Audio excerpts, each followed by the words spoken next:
Think we will kick off. So, welcome everyone. If you are here to hear about the Test Learn and Grow program, in particular the role of the conveners, then you're in the right place.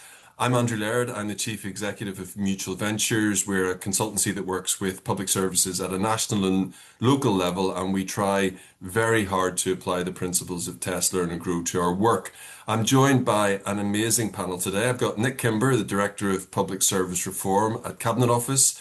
Catherine Howe, the Chief Executive of Dorset Council, Emma Duclosse, Chief Executive of UK Community Foundations, and Paul Morrison, who's the Director General for Immigration and Citizenship Service at the Home Office. I'll invite each of the panelists to say hello and introduce themselves in a moment, but first I want to briefly set the scene and get some housekeeping out of the way. So we all know public services are under intense pressure.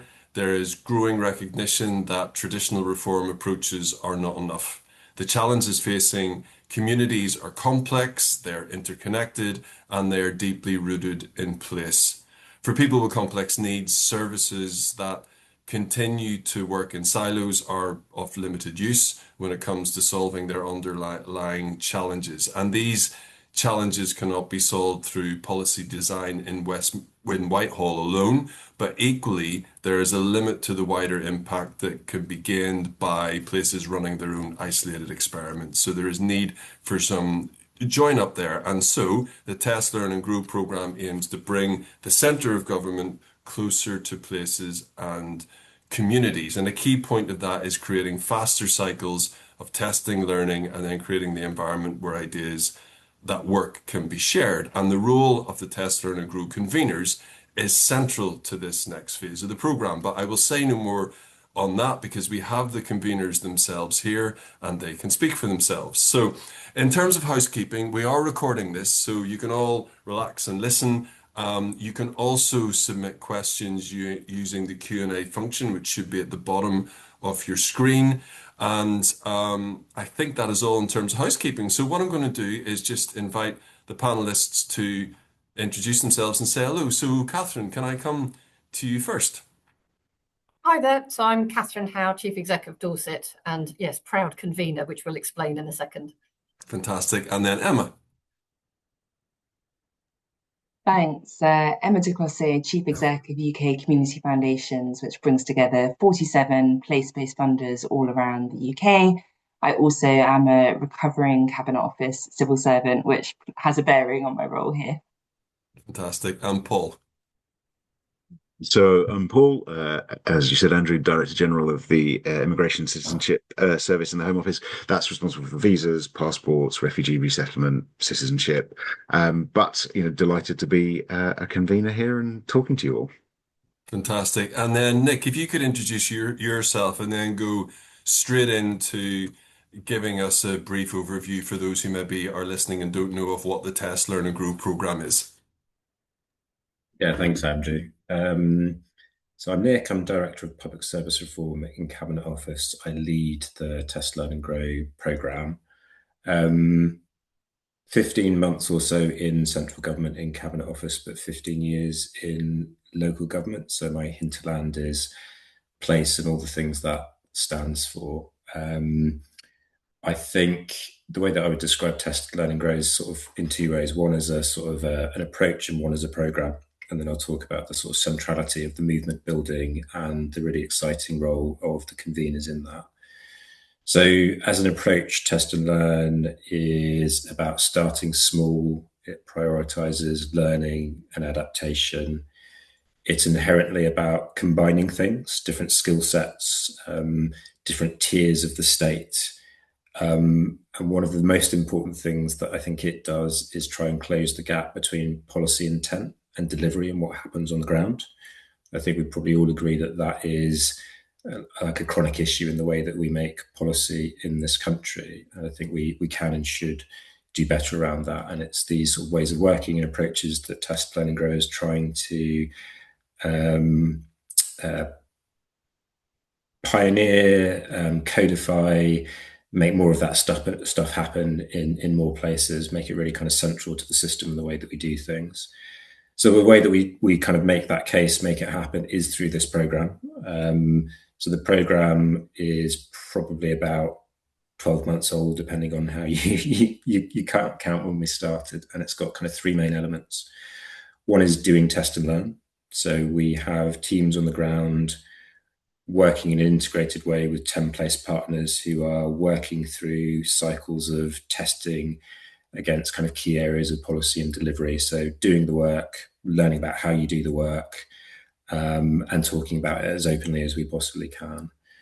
There's a second bit to it, which we call our sort of foundations work stream, which is learning about all of the things that get in the way of those ways of working, some of which are to do with like local conditions, and some of which are to do with national conditions and things that are kind of controlled within Whitehall. So what can you do about those things? The programme is a sort of a route into power to be able to make the case in a sort of different way.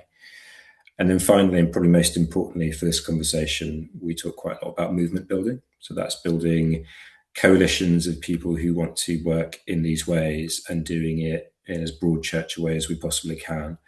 And I think really importantly for me, bridging central government with place. And by place, I mean the broadest conception of place, not just local and regional government, although they're a key partner, but all of those colleagues who are delivering on the ground, whether they work in statutory services or whether they work in civic society, so people who are committed to solving kind of complex public problems wherever they are. One thing I'd say before I talk a little bit more about the movement is all of this sort of, you take it up a level and away from a process, a way of working, there are some really important concepts around relationships, around learning, around collaboration. And I think those are the things that we centre the movement on rather than any one approach to how you make changes. The conveners, I mean, I'm delighted, really delighted that I've got the quality of people involved in this work that I have. Surprised, frankly, that people have been prepared to give their time and energy to it. But I think in setting up a network which would bring people together and make the case for this work, I think you need a way of making that a bit more tangible to people. And one of the easiest ways of doing that, I think, is bringing together people who are advocates for the approach. You have credibility with different audiences. So we've got, brilliant people from local government, brilliant people from civic society, civil servants who've got kind of real name recognition across the Whitehall system. And the combination of those people working together, advocating for the change, I think is really, really powerful. Nick, before I just get Catherine to explain the role of the conveners in a bit more detail, there's a question which has just come in, which I'm reading as a helpful kind of first question in PMQs type question, which is, what is the value of having conveners from different backgrounds, local, central government, VCSE? Do you want to quickly answer that before I bring Catherine in? Yeah, well, I think a big part of that is the signal. So people do have different backgrounds and experiences. So I think that point about the bridge and people who can translate between different worlds feels incredibly important to me. I think there's ways in which you can think in oppositions. I think as someone who's come into the civil service, having spent 15 years in local government, I came with a few prejudices, some of which dissolved in the first week when I met people like Emma and people like Paul. I was like, well, these people are brilliant. And, it's the system around which is sometimes a bit frustrating.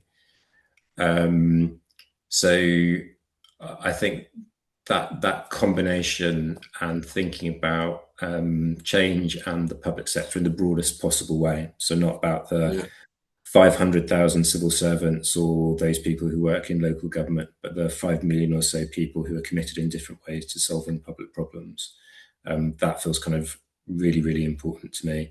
And then there is just something about having people who are prepared to give their time and energy to bringing people together. I mean, I think colleagues in a minute will talk about that being a quite important part of their role.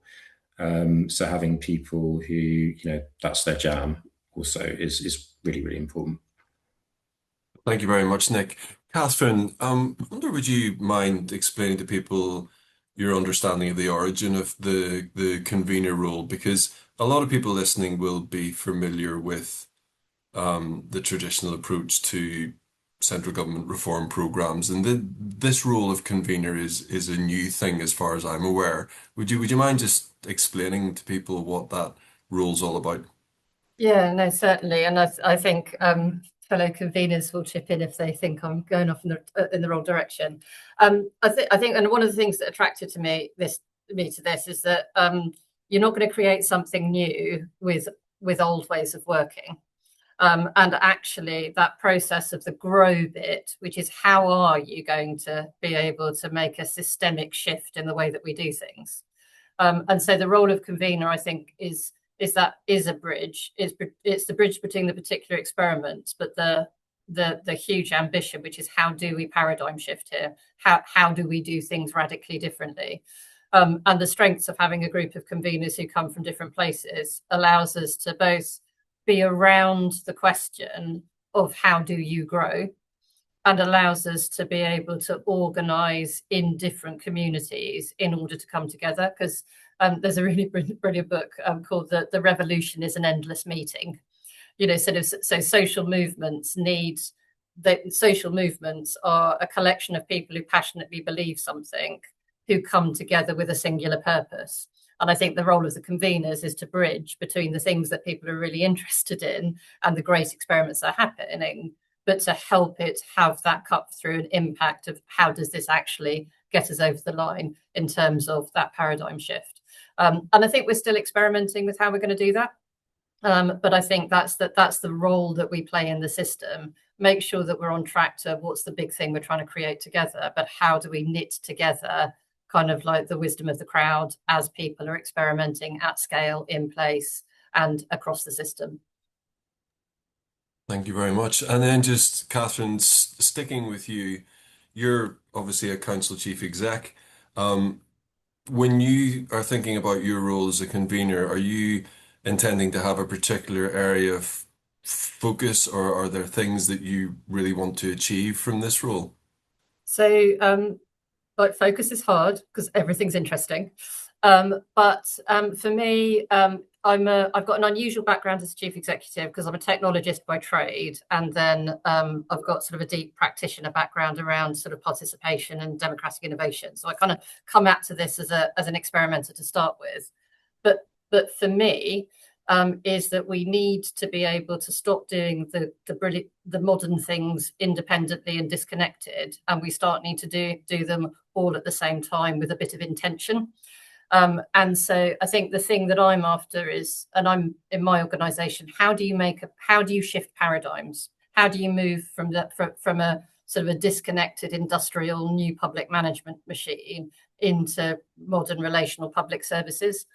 And I'm using my own organisation as part of the experiment, but I'm very focused on how does it all work together, because nobody who has been in a test and learn pilot will want to go back to a different way of working, in the same way as any technologist that's worked in a product team would never want to go back to Prince 2, in the same way as anybody who's done deep participation work in the community would ever want to go back to top-down governance.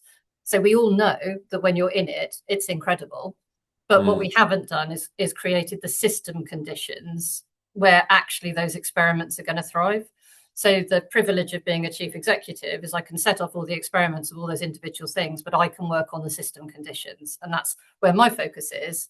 And also to be able to say that I'm part of a layered system in terms of I'm part of, in Dorset, in Wessex, which will be our foundational strategic authority, in the Southwest, but in local government. And how do you become that kind of like, this is how you change the fabric example in order to diffuse that into the system? And Catherine, if I could just ask you about that system change that you're talking about, because that is so important, because there are plenty of really good examples of good practice around the country, but quite often it just exists in a bubble. And that might be a bubble that is maintained by a central government funding program like Changing Futures, or a particularly energetic maverick on the front line who just holds the system back with their bare hands. How what are some of the things that you're thinking about in a bit more detail about that system change and how you create the enabling environment for this type of working to become the way we do things rather than just isolated incidents of good Yeah. practice? So my theory of change, which I say experimenting at scale, is that you need to start to get into the fabric of the system in order to get it to behave differently. So as a chief executive, I clearly have a transformation program that's doing lots of modern things. But what I'm also doing is, how do you change the governance? How do you change how we make decisions? How do we change how we communicate so we stop broadcasting and we start talking? How do you start to codify and name the behaviors that get you to kind of like to act in a way that you've got porous boundaries as an organization? How do I give my people the confidence to do that? That's all in the fabric of the organization and therefore the system, rather than in that traditional transformation space. And I think the interesting question for Test, Learn and Grow is, where is the fabric of the system that we need to change, which is where the innovation will bounce off that unless we get in there to start to shift it. And I think how we start to between the different conveners and between the different experiments, identify those leverage points in the system to be able to do that. Because, ultimately all change is system change. It's about designing this, it's about defining what system you're trying to change and being quite methodical about the leverage points which you're trying to push on. And again, that's the kind of maturing picture that we can get from Test, Learn and Grow. And Catherine, last question from me at the minute. You were at the LGA conference this week. We were talking briefly about it before we started recording. Obviously, there are other things going on at the national political level that will have been dominating a lot of the conversations. But was this type of thinking, was it there in the foreground being talked about? So yeah, it was. It was not enough to my mind, but then I'm on the radical edge of things. But I think within the local government environment and the wider system, and there are a lot of mayoral authorities starting to be there as well, there is a real acknowledgement that this is a broken system and that carrying on doing same old isn't going to fix anything. There is a yearning for actually, how do we do things differently, and an energy to do that. I don't think it's organised yet, and I don't think that the sort of the alignment, there's still such a mixed message in terms of how does change happen, that dominates a lot of the time. But I do think that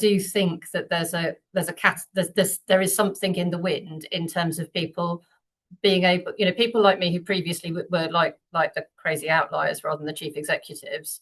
There are enough people like us now who are there going, we have to do this differently.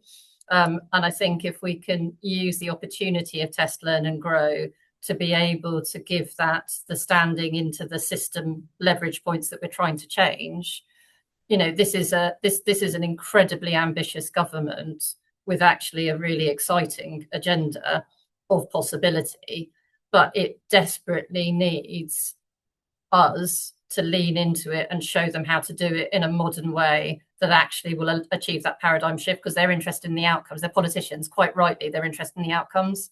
It's up to us to show them how do we do it in the way that is going to get us that paradigm shift. Excellent. Thanks very much, Catherine. Emma, if I can come to you now. So, as you described in your introduction, you were a senior civil servant. You're now in the community sector. So, how will you be approaching this role from your unique positioning in terms of the backgrounds of the conveners?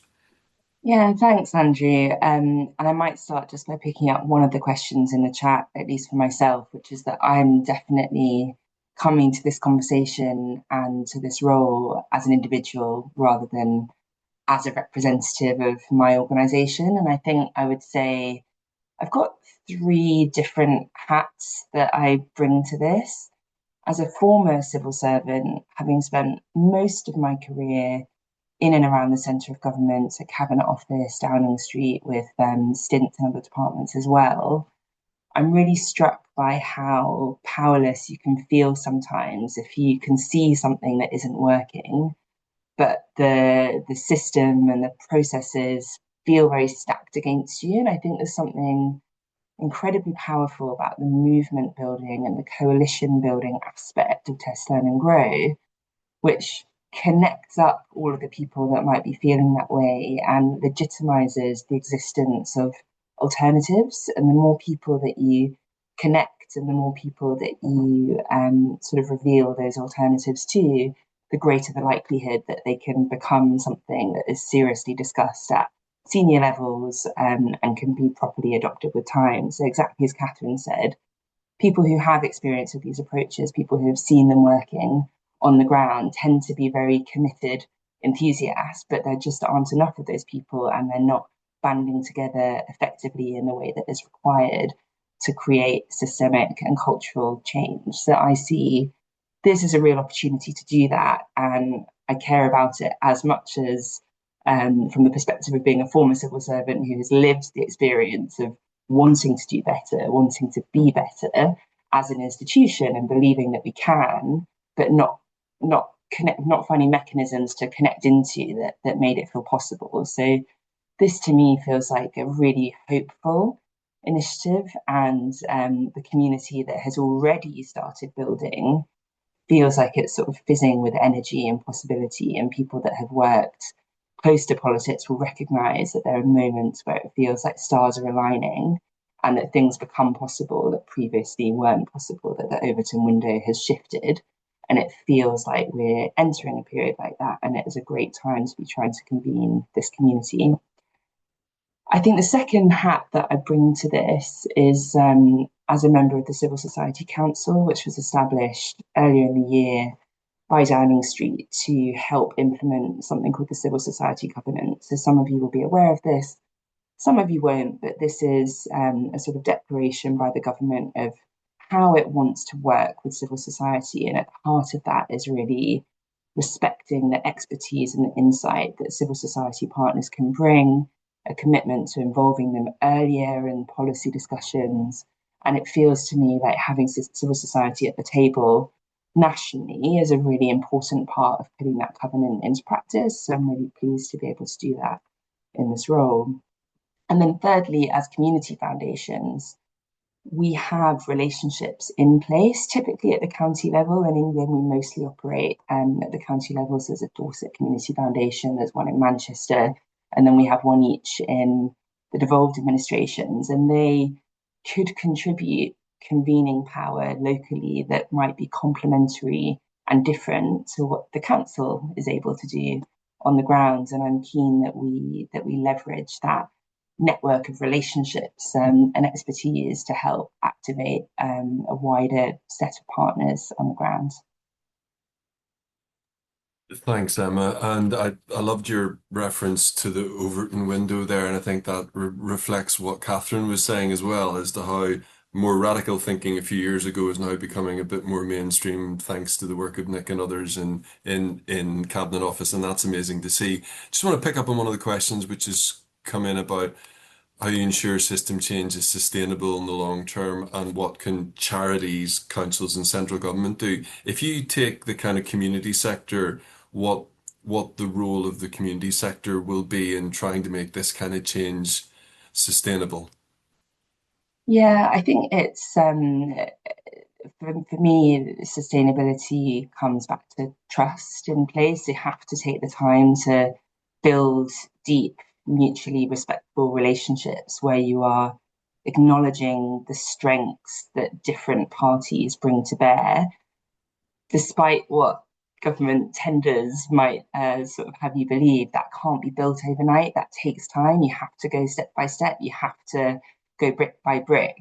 And I think for me, part of the sustainability here is not trying to move too quickly. That's why it's test, learn, and then grow, rather than starting out with something that's sort of at a scale that can't be sustained by trust. You know, we all will have heard the phrase that progress moves at the pace of trust, and there is nowhere that is more true than at the heart of communities. So I think being respectful and patient and allowing what we know to be good practice to take the lead, rather than an arbitrary set of deadlines that don't align to what is going on in that particular community that you're working in, to me, that is a really important part of making sure that this can grow and build over time and not founder when the political winds change.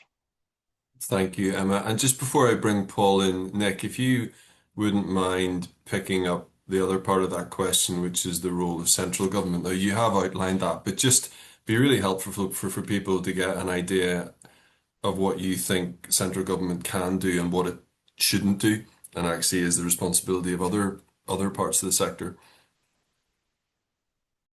Yeah, I was at a conference yesterday where Naomi Eisenstadt was talking. So she was the person who was sort of the animating force behind Sure Start in the early 2000s, and she talked about system change as being a combination of love and money.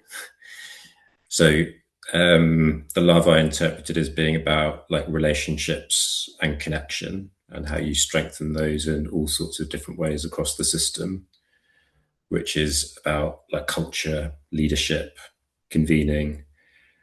The money is really important. There isn't enough of it. We don't use it effectively. So I think you need to address both of those things. So for this to work, it needs to be quite hard-edged. Like the convening, the bringing together, and that focus on growth needs to lead to a new institutional architecture, money being used in different ways, transfers of responsibilities and powers, people potentially facing loss. So there is something for me about how you create a positive sum game rather than a zero-sum game. So that would be kind of my immediate reflection. I think one of the things that central government can do is maybe lean into its power a little bit. So I have this sort of constant tension personally of not wanting to be heavy-handed and lead something from a tiny little office in 70 Whitehall. But also government does have power. You know, it has resources. It can create permission for people. So I think we do need to embrace that. I think there is something about recognizing, and it speaks to one of the other questions in the chat, that this is part of the movement. It is not the movement entire. So very much believe in a network of networks. And I think that gets you away from building a network around like a process or a method or a discipline, because however powerful, it will be applicable in some contexts, in some systems, and not in others. So I tend to think of that overarching movement as being something that is far broader, which is anchored in some key concepts around relationships, learning, collaboration, and then that opens up the space for people to come together around something which can be inclusive and porous. Fantastic. Thank you, Nick. Paul, thank you for being patient. I'll ask you the same question, and I think in some ways, in my mind, certainly you might have the toughest convener job to do here in the Home Office, but maybe you disagree. Yeah, I think I do disagree. And it's a pleasure to have gone last because I got a chance to listen to all of those brilliant contributions. So yeah, and I'm not a convener in the Home Office. I guess that's the first important thing to say. And following on Emma's point, I actually started this when I was in a different job. I was chief exec of the Planning Inspectorate, another very connected organisation that needs to think in a kind of its position in the system. And the way that I'm approaching it is that I think there are lots of people in all tiers of government and across the public sector who all, they do think, right, there is a different way of doing things.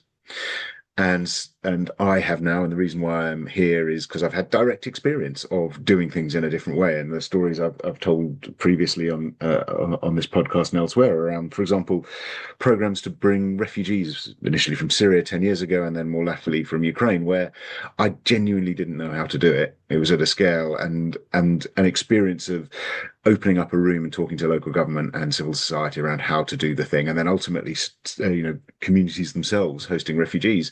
It left me going, well, look, there is another way of doing it. It does work. There was a bit of a reaction when I sort of say this kind of stuff, which is, well, there were very particular circumstances, Paul, and in a crisis and COVID or whatever. I actually am now utterly convinced that this different way of working it has applicability, not in every single set of circumstances, but one of the challenges that I guess I and my colleagues have got is that this is a conversation that lends itself very quickly to being amorphous and abstract. And I think part of our role is to start sharing the ways of working, because it isn't actually, it's Nick's point. It's actually quite hard, and define some of the things you need to do, not a playbook for everything, but this notion of, when you've got a complex problem, accepting the principle that no one individual or organization can solve it alone, and really critically, that no one organization can define what the problem is in the first place, and that you've got to get, and this is what kind of test, learn, and grow does, is you get in a room and you start, what is really going on here and that we need to solve. And then those principles, which, I've had to learn, then they're not the traditional ones you're taught in the civil service, that, you try and look at a national problem and you try and come up with a national solution. And then test, learn, and grow is taking you to a position where you're saying, yeah, think big, act small, grow it, build it, do it more organically.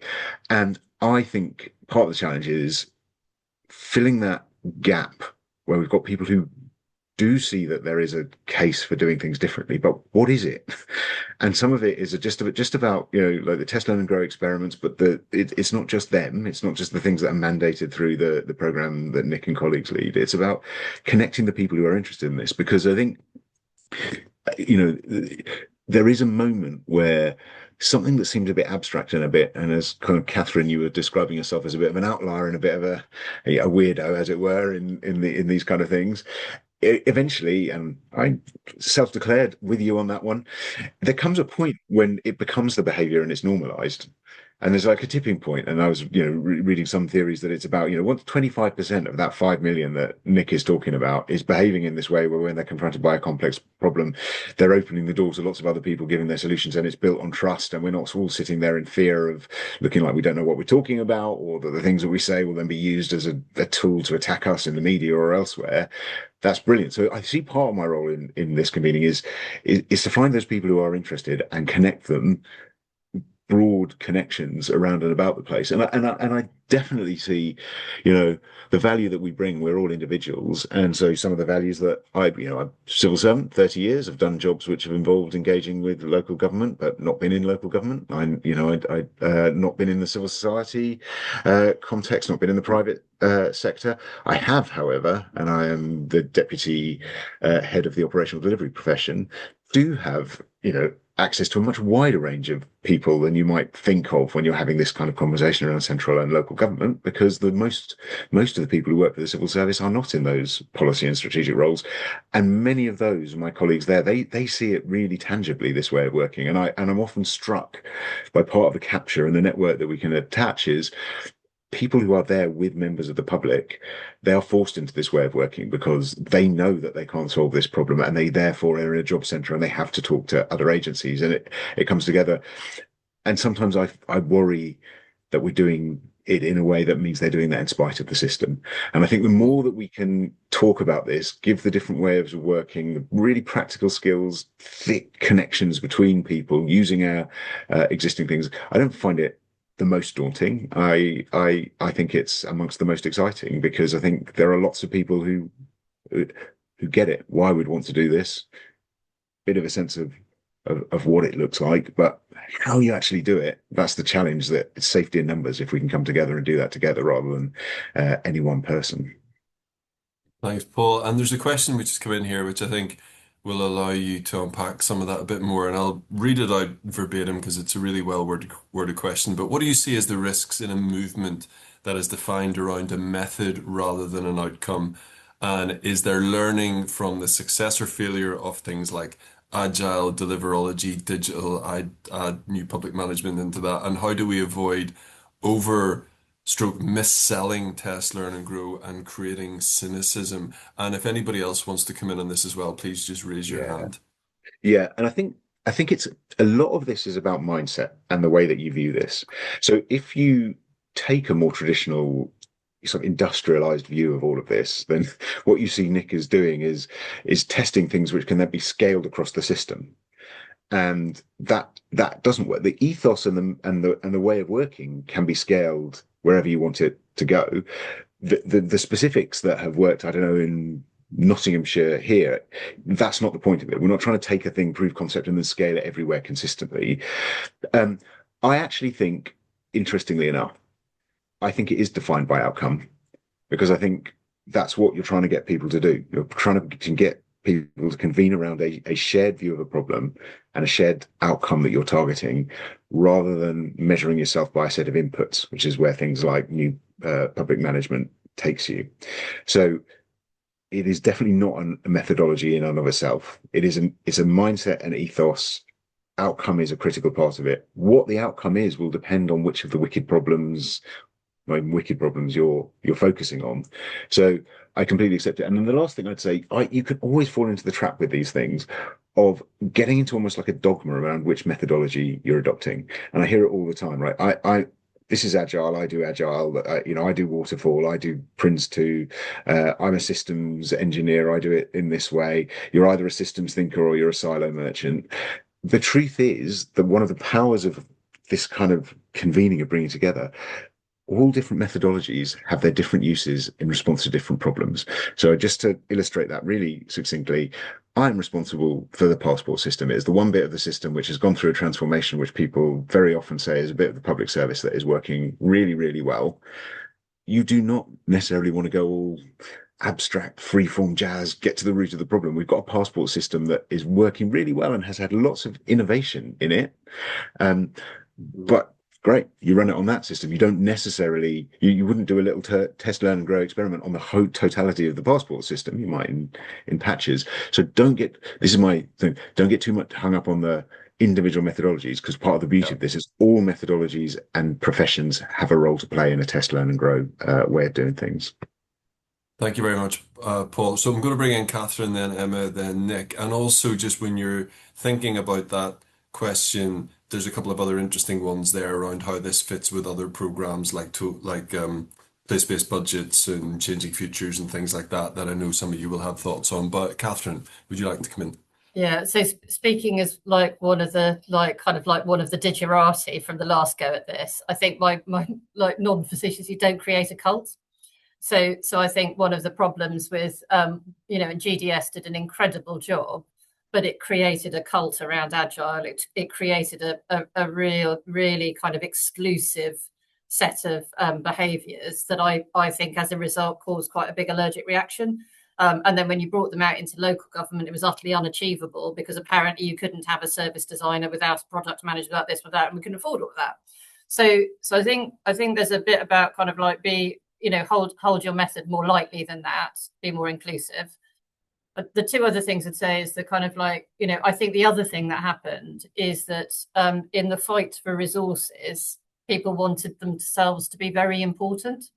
And there was an arrogance in that wave of change, which is that my profession is better than your profession. So multidisciplinary working and working in complexity requires real depth of respect and curiosity about what other people bring. And I think in that kind of go fast and break things, which wasn't GDS, that was the internet era, that go fast and break things didn't do the deep work to actually find out, why does this social worker have a really valid opinion here? Why do we need to be more relational at this point? Why do we need to go slowly to build the trust? So I think there's a lot to learn in that. Last thing I'd say, and it really reinforces what Paul's saying, is that the method is the manifestation of the underlying shift of mindset, which is complexity needs a different set of solutions. And I think that if you can start to separate method from mindset shift, then actually all of the methods become available. I think the danger point is where people are going through the motions of a method, but they don't actually understand the underlying mindset shift. So they're performatively using something, they're not really getting it. And I think that's also the job of the program, the job of the conveners, which is, what does really getting it look like versus I'm using this thing, but I'm actually, when it gets hard, I'm going to return to my old methods. That's the shift that we're trying to make. Yeah. And then Catherine, just briefly on that question, you're a council chief exec. There are quite a few different programs that may be available to you, like changing futures, maybe place-based budget at some point. How would you, in your convener role, advise people to think about those, either individually or do they, there is a Venn diagram where a lot of this overlaps. So, like, I am an enthusiastic user of other people's money because, like, clearly I'm running a council. Obviously, I'm broke, and so there's a bit about kind of like, connect yourself to the program's activity that meet your goals and your outcomes. For me, you can only knit it together if you actually understand that paradigm shift that you're trying to make, and that you can work with those different opportunities in a way that actually helps you do what you're trying to do. So, Total Place, I was on the launch panel for Total, the new Total Place handbook, I think only yesterday, and the overlap of the methods which are in Total Place and what we're talking about here is massive, but only if you start to look under the surface of what's actually this telling us about this. This is one thing that you would use.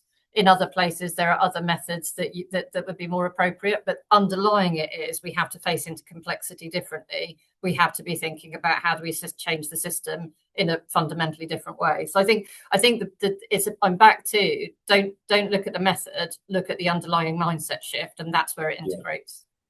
Thank you very much, Catherine. And Emma, if I can bring you in now, and there's a really good question in there as well. How do we avoid this becoming like big society? If the people listening remember that, which was kind of got linked to things like austerity and that, how do we make sure that the brand of Test Learn and Grow is protected as such? Yeah, maybe I'll start with that and then I'll add the points. Okay. But I mean, I think the key thing is not to over-index on the brand. So this is the second discussion I've had this week about big society and why that failed. But I think that it's a way of working, it's a mindset. We've talked about this. It is not a program that is owned by a minister that has their kind of personality stamp on it. It is much bigger than that. It's much broader than that. And it's quite organic in nature, what we're talking about here. We're talking about joining up things that exist and mindsets that people already have and amplifying them. We are not talking about imposing a sort of pet project from a particular minister on the rest of the country. So I think they're fundamentally different things. The word of caution I would take from big society is let's focus more on the what rather than what it's called and sort of how we are branding it nationally and locally. The 2 points that I was going to make, which are sort of different ways of expressing what Catherine has said, is that if you are used to using a hammer, you're just going to see nails everywhere. This is one bit of your toolkit, one bit of your arsenal. There will be situations where it's completely inappropriate to start thinking about these approaches. There will be others where it can unlock outcomes and results that new public management or other tools just couldn't. So I think being a little bit thoughtful that we're not saying that everything that everybody else does is wrong here. We're saying there are some situations, contexts, and problems that demand something different. And this is providing the tools and the skills and the resources to be able to take that different approach. And underpinning that, the consistent thing for me is humility. There's a lot of performative power hoarding that happens certainly in Whitehall, and this sort of sense that, well, we need to be able to give confidence to ministers that these things will happen. And when you're dealing with knotty, messy problems and complex lives, any degree of certainty that you try to offer at the centre of what's going to happen is likely exaggerated, or you're focusing on the easy things. You're not focusing on the difficult things because they're hard to prove. And I think that having the humility to say we can't promise a particular outcome here, we need to test it, is a really important part of getting this right. Thank you very much, Emma. And Nick, if we bring you in now, and there's just another question which has popped up, which is related, which is about the risk of limiting the potential for wider public service reform through the specific focuses of the Test Learning Group, pilots.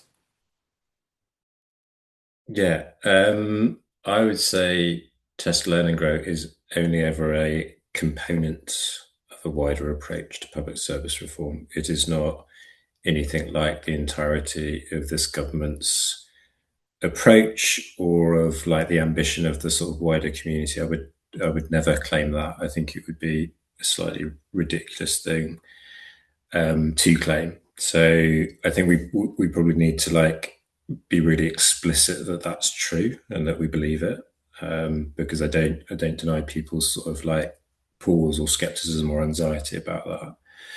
I think the things that I would say which build on what others have said are, for me, there is something around the how being really important to achieve the what.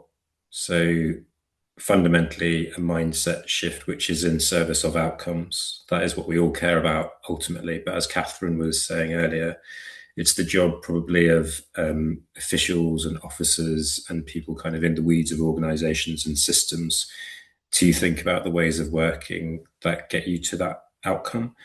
Fundamentally, those are not a particular process, a particular discipline. They are system conditions and the way that people think and kind of show up. So that feels absolutely fundamental to me. One of the tensions that we're kind of playing with is really interesting because it's a live conversation for us and the team. We're intending to publish a playbook around test, learn and grow in the autumn. And we're just thinking about the principles of that. So there's one way of doing that, which is a GDS style service manual. This is how you do it. That is absolutely not what we're going to end up doing. We're going to produce something which is, we hope, like practical, based on the hard work that we've done over the last year, but also the hard work many have done over a generation in this sort of space. And it's going to be something which is for the community and of the community in that it will adapt. It will be extensible by people in their own particular kind of context. And it will, to Emma's point, be deeply humble about this as one way of changing. And it will be really clear that the fundamental kind of unifying principle of all of this stuff, the thing that for shorthand I would describe as grow, is about being intensely curious about the conditions that you work in. Like there's brave, brilliant public work that happens across the country all of the time. We all see it, most of us kind of every day, but we also know that it's like really hard work, sometimes countercultural, sometimes requires heroism, often requires like far too much of individuals who like burn out basically because it is so hard. And that's the thing that we need to bear down on. And I would sort of echo what Paul said about concentrating on that, being inclusive about a whole variety of different ways of making change. You know, don't fall in love with the method, don't fall in love with the process. That feels absolutely fundamental to me. Yeah, thank you. Catherine, is that a new hand? Would you like to come in? Well, it isn't, but I did want to talk about the money questions, which are in the chat, if that's all right. Just because I think if you don't, I was going to ask that one next anyway. Oh, so yes, sorry, please. I don't want to interrupt you, Pants. No, it's okay. No. So, there's there are two questions in here, which is kind of like, you know, one is the kind of like, is this an extra thing? How do we stop being overwhelmed by it? And then the connection between the high-powered stuff and saving public money. And I guess the you know, so you know, I have a £500 million budget. I have a structural deficit of £30 million. You know, we do not have enough money. It is demonstrable. I also have a legal obligation to balance the budget once a year. You know, so I'm not like the NHS. They can overspend. They're fine. I'm not allowed, which is good rules actually. I think that I think there's an absolute responsibility in this stuff. You've got to take out the unnecessary work as part of what you're doing. So if you end up, and this is why I don't like pilots, because pilots create unnatural conditions that you can never replicate. Whereas test and learn ought to be understanding what's the thing you actually need to do to give you confidence to stop doing the other stuff. So I think there's a thing on both of those questions, is that I don't think that there is a way of of me becoming a financially sustainable institution that doesn't involve us addressing problems very differently and dealing with complexity in a very different way. I just don't think there is a sustainable future for my kind of organisation. But I also think that that if we don't do that with our communities, then we're stuck in the new public management paradigm of providing a service rather than actually leaning into the abundance of place and community. So there are two imperatives for me, is that this is a way in which you remove the unnecessary work because you get confidence that you've proved it's unnecessary. It's also a way that you shift the social contract to be able to say we can do more stuff together. So I'm interested in the experiments on the edge of the organisation, not just the ones which are inside the organisation. But I guess there's a thing about there's never enough money. There's never going to be enough money for everything. But I think good design and a way of addressing problems together create an abundance which actually does solve that problem. But you do need to have the confidence to hold the space while you do it. Thank you very much. Thank you very much, Catherine. I completely agree on pilots. A traditional pilot, you have to run something, and for the purposes of the integrity of the evaluation at the end of it, you almost have to keep it the same all the way through, or else the evaluation becomes discredited. So it's the opposite of what's being proposed here. And just there's one final question that I want to get in, because I'm a bit of a Green Book nerd. It's the one about how these are evaluated. So, to be fair to the Treasury, they have made some updates to the Green Book and around, creating business cases around how things are evaluated and taking more of a place focus. However, a lot of this really good work could get caught up in traditional ways of evaluating through cost benefit analysis, things like that, when actually there's a primacy on learning and long-term preventative value, which is not always at the top of people's list when they have a saving to make this year or even next year. So would anybody like to answer that really easy one? Nick. I mean, I'll have a go. It'll be imperfect, but I think it's a really astute question. I think one of the things that I'd point to is recent changes to the Magenta Book, which, for those who aren't familiar with what is charmingly called government's rainbow-coloured guidance, the Magenta Book is evaluation, essentially. So a few weeks ago, the most consequential update for probably 6 or 7 years came out. It included an annex on test and learn. So I think that is the first time in what is a Treasury-sponsored document there's been an articulation of test and learn's approach and what counts as good quality evidence.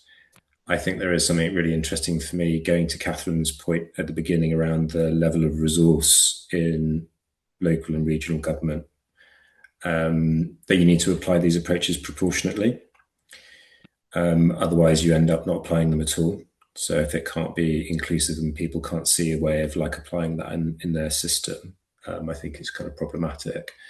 So I think we need to build out from there. So the question in the chat is much broader than test and learn as approach. It's about relationalism, a whole host of different approaches which are anchored in complexity and uncertainty. And that is the thing that Green Book guidance and the culture around Green Book guidance is not brilliant at, because I think Treasury colleagues really reasonably will say there are hooks and ways of doing what you want in this book, but often it's the interpretation within departments which is problematic. And then my last kind of point on this would be about, I think there is a big job of work to be done around how you value learning, because I don't think we have a way of costing that the return on investment and therefore investing in it. And I think some of that is because as a public sector, we don't have a brilliant theory of change about how when you create something positive in one place, you can confidently expect it to be taken up in another place or another setting. Comes back to Catherine and your point, Andrew, about pilots and their exceptionalism. But if you could demonstrate how you can take learning from one place to another, the learning from Hastings to Doncaster, then the financial case, the economic case for investing in learning becomes incredibly attractive, and then you get a sort of investment and R&D in social innovation and public outcomes that currently we lack. So I think there's a big and quite exciting job of work to do there. Thank you very much. Paul, if you could just briefly make Yes. your comment, and then Emma, Catherine, if there's anything brief you wanted to add before we close, then please put your hand up. But Paul, to you. Yes, very briefly, it's totally legitimate to talk about, the Green Book, money, all of those things that we're talking about. The reality is, if we wait for the big things that are outside of our control to change, that they won't. But and I'm not being naive at all, but Catherine's point is really important. If you get into a room and think about the abundance of things that you do have as the starting point of the conversation, and go for the thinking big, acting small, bring a brick, not a cathedral kind of ethos, eventually you start building a case which actually then the wider system is more likely to have to accommodate, rather than trying to start. Like if I was the convener and I said my purpose here is to try and rewrite the whole of the Green Book, I think I would fail as a convener. And I just encourage us all to keep telling ourselves a serenity prayer. So, have the grace to accept the things that we can't change, the courage to change things that we can, and the wisdom to know the difference, but to be really courageous in the middle and really push. And as Nick says, not just take things at face value, really think around the different ways of working around what you've got. Brilliant. Thank you very much, Paul. Right, so I'm going to draw us to a close. As a follow-up to this, I will send the recording of this to everyone who listened. Please do share with colleagues. And also, I would recommend that you get involved in the Test, Learn and Grow community on LinkedIn. That network is really powerful, and for further information on the role of conveners and various things which are going on, that's probably the best place to get your information as far as I'm concerned. So all that remains is to say a huge thank you to Emma, Catherine, Paul, and Nick, and to wish everybody a good rest of your day. Thank you. Cheers, everyone. Bye.